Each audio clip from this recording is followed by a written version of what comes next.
Hello, hello, hello, it's Dr. Rowe. I hope you are well. I'm doing this live before I start an event this weekend. I wanted to tackle the subject of conflict. Don't you just love the image behind?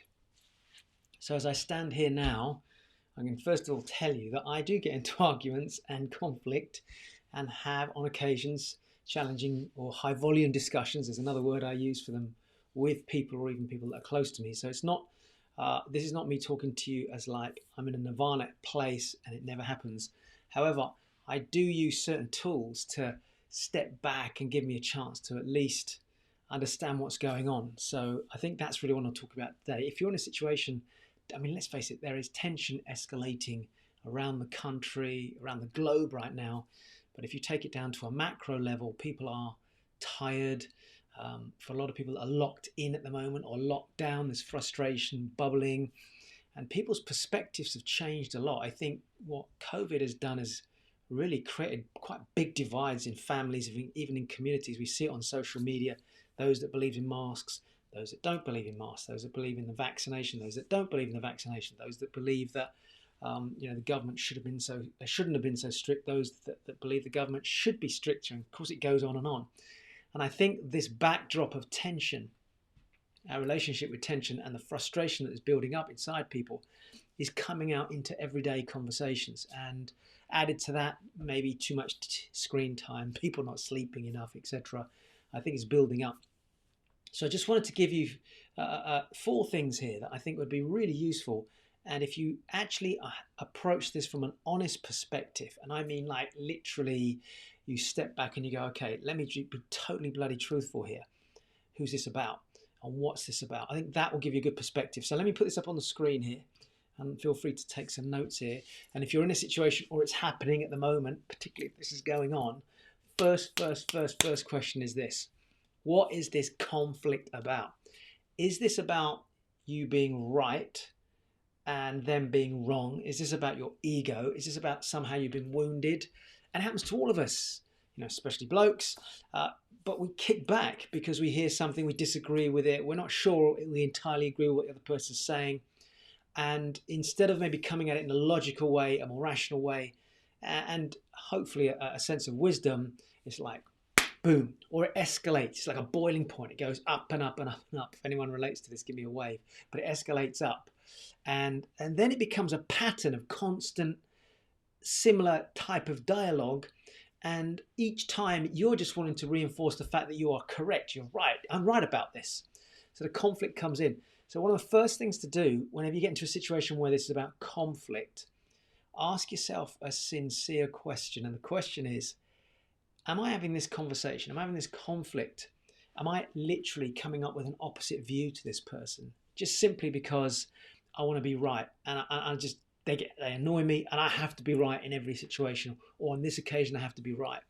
And it's about you trying to prove your sense of self-worth, your ego. There's a whole bunch of other reasons and attachments and words we can put to that. That's an important question. If it is ego, okay, if it's about ego and you're being right, then you ain't going to get any kind of conflict resolution. In fact, you're probably watching this because you just want to have something to say to somebody and go, yeah, I'm right about this as well.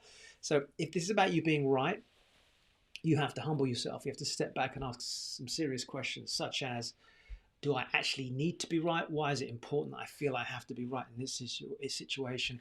Is it about my self-worth? Is there another area of my life right now that I'm feeling challenged with that actually it's coming out in every other area? So because I don't feel so valued here, or my self-worth is low in this area, at least I can stamp my mark here and I make myself feel powerful. And we're talking now about Maslow's hierarchy of needs, and this need for every human being to feel important at some point. So it might be worth taking a look at another area of your life where you're feeling a little bit depleted in that. And I'm not here to give you any, thanks for the thumbs up, whoever gave me that.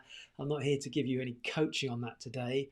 That's something. And those of you that come to join me in April, by the way, when we do the communications program, and we're pretty much closing the bookings on that, I think, in the next couple of weeks, that will come out, because obviously any form of communication has to it an element of ego, and that's fine if it's healthy, but if it's not, it can actually be conflict. Number two, are you just feeling right now emotionally charged? Are you finding that you're bringing to every conversation a whole heap of baggage? Are you literally just frustrated. So every time you go into a message, oh yeah, I'm tired, you put the phone down on one person, or you come up off a really kind of frustratingly annoying Zoom call, and then you go into another call or another meeting or another conversation, and all of that's bubbling up. So you're emotionally charged. You're bringing that with you. It's not even about your ego. It's just you are tired. You are pissed off. You've had enough. And of course, it's just spewing out onto your kids, onto your husband, your wife, whoever's around you, or in a business place as well.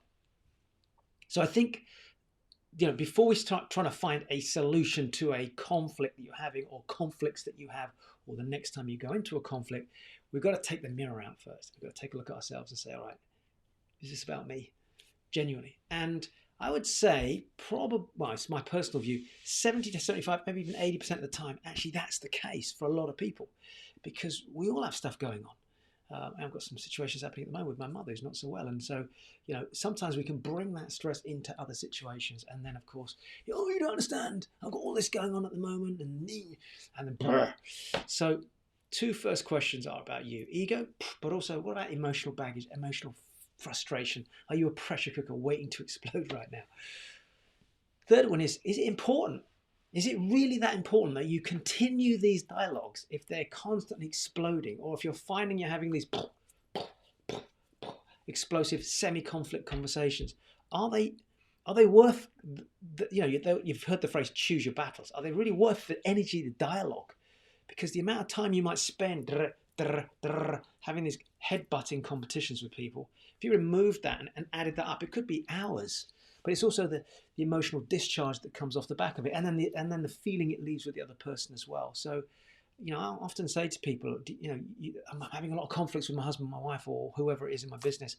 Okay, well, how important are these conversations? Or are you just nitpicking conversations to try and expand it up to then suddenly move into number one? Oh, I've got to be right in this situation. Not probably the message you want to hear, but I'm just sharing with you, this is what I see when I work with people one-to-one coaching, even in groups as well.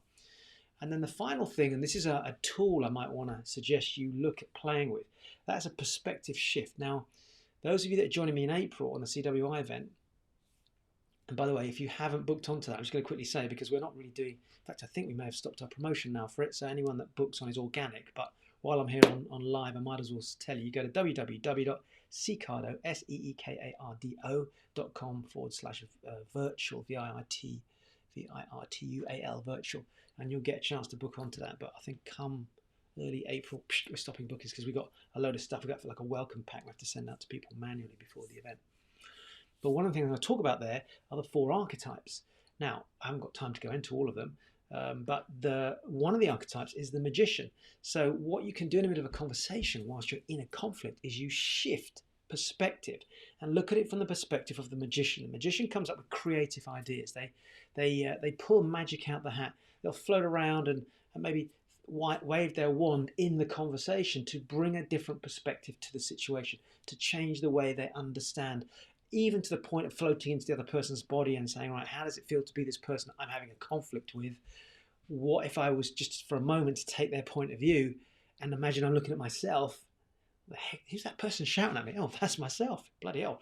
And moving back out again. Or maybe being what Deepak Chopra calls a silent witness.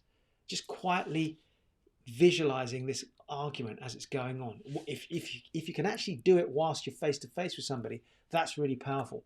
It's a process that I've learned to do over the years, and I do it with people live on stage.